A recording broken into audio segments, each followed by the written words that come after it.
كلمتين على السريع وعلى الخفاف جدا بالنسبه لتجديد الزمالك مع فتوح، علشان اقفل الصفحه دي، وعلشان انا عارف ان انت هترجع للفيديو ده بعدين، ولكن انا كواحد زملكاوي انا عايز مصلحه فريقي وعايز مصلحه النادي. ولكن انا فرحان جدا بتجديد فتوح، ولكن متخوف جدا من اللي جاي. وزي ما قفشه ما بيقول، اللي فات ما تخافش عليه ولكن خاف من اللي جاي. وفعلا اللي جاي هو اللي انا خايف منه. ولكن ايه هو اللي جاي يا سيدي؟ فتوح وهو بيمضي علشان يجدد خد 25 مليون على الترابيزه. ليه فتوح ما راحش الاهلي؟ طيب واحد يقول لي ليه ما راحش الاهلي؟ ما هو كان راح الاهلي وان خلاص كان في اتفاقات والاعلام كله بيقول ان فتوح في الاهلي.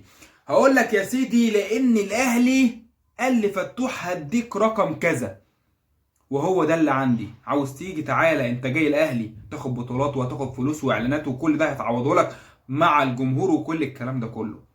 فطبعا فتوح لقى العرض عند نادي الزمالك انها تاخد 25 مليون على الترابيزه واعلى عقد في الزمالك وكل الكلام ده كله. فلا يا عم، خليني مع شويه المغفلين دول او مع اداره الزمالك دي لحد ما نشوف. ولكن هنا كاداره الزمالك، لو انت مش حاطط يا معلم بلان بي، بلان تاني غير البلان اللي انت خلصته، ان انا عاوز افك القيد وان انا عايز اجيب صفقات وان انا عاوز اجدد لابرز اللعيبه عندي. انا عندي الونش عاوز يجدد، والونش هيقول لا انا عاوز اكتر من فتوح وزيزو. زيزو اللي فاضل له سنه في عقده ويمضي في اي نادي تاني هيجي، وبعد كده هيمضي باعلى عقد من العقد اللي كان هو اصلا مجدده، فهيقول انا عاوز اكتر من فتوح والونش.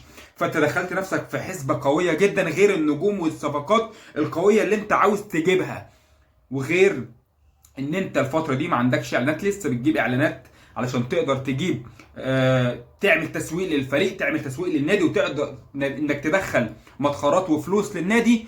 ولكن هل انت عامل ده كله وفي بلان بي للفتره الجايه ولا مفيش؟ وانها ماشيه عشوائيه، وان انا جددت الفتوح واديته بالفلوس دي على الترابيزه 25 مليون علشان بس الجمهور يسقف لي ويقول يا لبيب يا لبيب يا لبيب جددت لنا فتوح خلاص كان سقف لك.